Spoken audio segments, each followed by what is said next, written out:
Good morning everybody, সবাই কেমন আছেন? আজকে অনেক দিন পরে একটা ভিডিও বানাচ্ছি। আজকে আমার ইউনিভার্সিটিতে আসছি। এই যে আমার ইউনিভার্সিটি।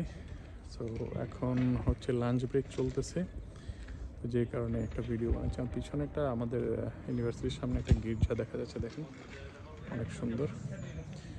সো আজকে আকাশ অনেক পরিষ্কার, কিন্তু এখানে দেখা যাচ্ছে অনেক রোদ উঠছে, কিন্তু রোদ উঠলেও কী হবে, এখানে মাইনাস চলতেছে এখনও। তো রোদের কোনো তাপ নেই, মনে হচ্ছে খুব সব তাপ, কিন্তু রোদের কোনো তাপই নেই, এখানে মাইনাস টোটালি। এইটা হচ্ছে আমার ইউনিভার্সিটি অ্যান্ড মানে ঢোকার রাস্তা।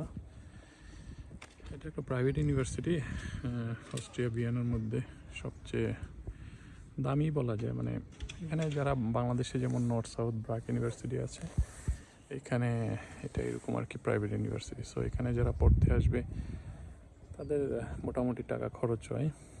এখানে অস্ট্রিয়াতে একটা জিনিস কি, এখানে আপনার যারা গভর্নমেন্ট ইউনিভার্সিটিতে আসে তাদের কোনো খরচ পড়ে না, টিউশন ফি নেই, শুধু লিভিং কস্ট আর হচ্ছে আপনার এইটাই খরচ হয় আর কি।